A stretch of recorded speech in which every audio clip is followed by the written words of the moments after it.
Archaeo-Hacks from Archaeo-Death. Professor Howard Williams explores shortcuts to a successful archaeology degree. Archaeo-Hack 4, responding to calls for papers. Now, this is a key part of perhaps Masters and PhD student researcher activity, is promoting and networking and learning by attending conferences. And if you're going to a conference, you'll want to perhaps present your research, your ongoing research, an aspect of your completed research.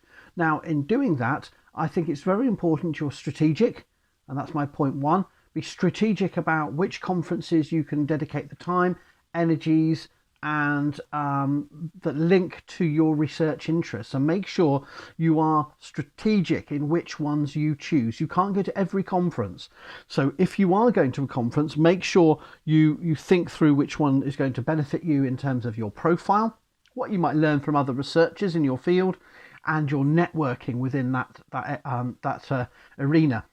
So when you're looking for calls for papers, and you're looking for which sessions at a big conference to attend, or which conferences to attend if they're standalone events, be they digital or they real world, if that happens after the lockdown, then always think about the multiple things you might benefit from it, not only in terms of just showing off who you are, but linking to the other researchers in your field, and disseminating your preliminary or part of your completed results to that audience. So strategic.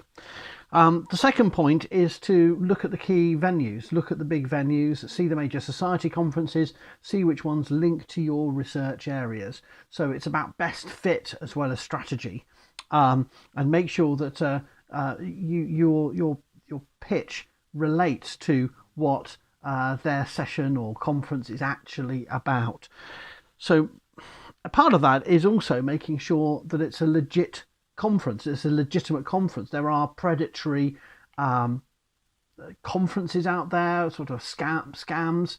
I am inundated all the time with those, so it's important you make sure that the conference is actually happening. It isn't just a money-making exercise by a private business to attract people to a hotel or to an exciting or a supposedly exotic place. And there are a lot of scams, and between scam and legit, there are a number of conferences out there that are vanity affairs, and I think even the big prestigious society conferences can be vanity affairs if you're going simply to go for a venue, if you're going simply to be there, you're going to catch up with mates. That is the most superficial, vain and irrelevant reasons for going to conferences. So make sure you're going to the conference, each and every conference, with a strategy. You've thought about how your work fits in with the theme of the conference or the theme of the session, and then if you make an approach, if you pitch your paper, my fourth point would be make sure you've thought carefully about being courteous, clear about what your title and abstract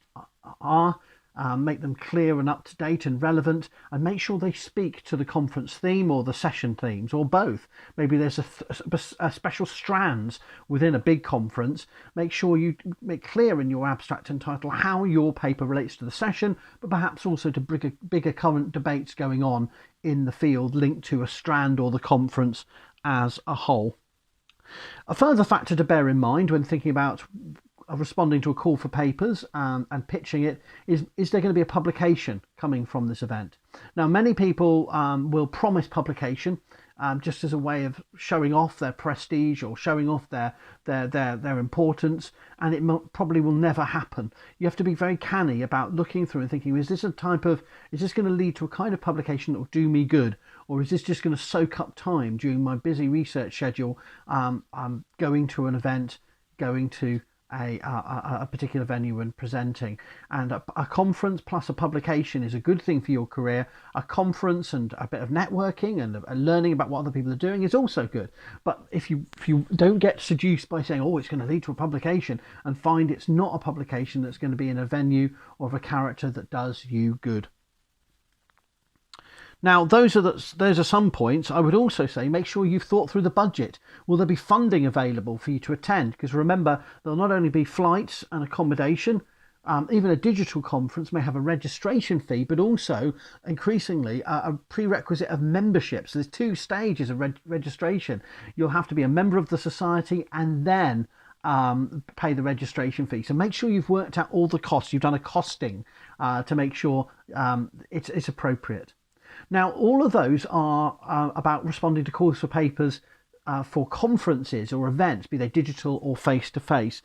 Added to that, I would say it's important to bear in mind there are often, particularly in other subjects, but sometimes in archaeology, conference sessions or conferences have already happened, but the organisers do what I think is best practice, doing a general call for papers, for publications to join, for chapters or articles to join a collection.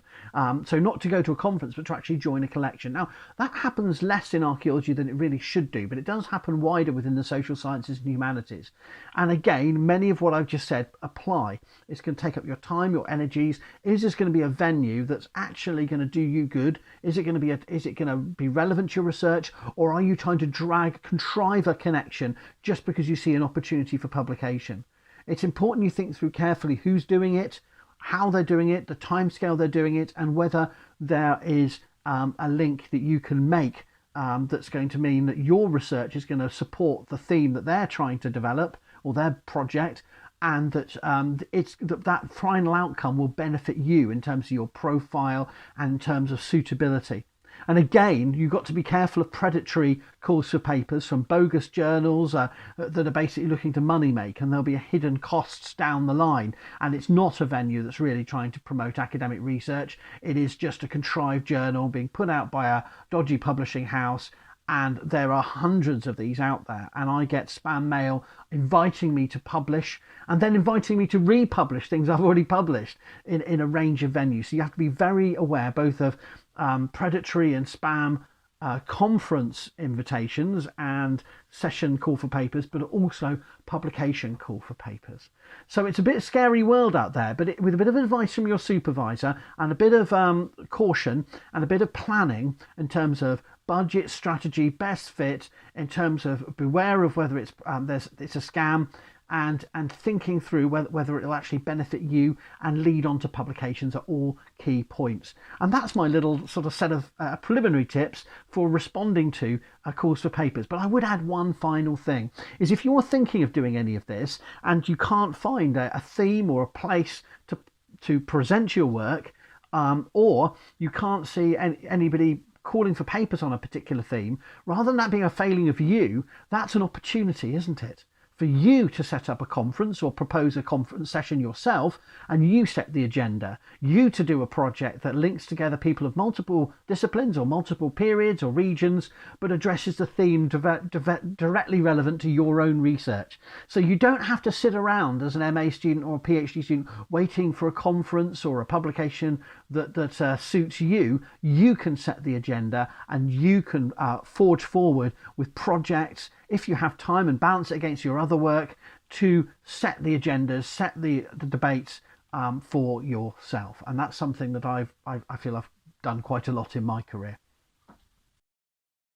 For more Archaeo hacks, check out Howard Williams' blog, Archaeo-Death, and the other videos on YouTube, as well as his TikTok videos.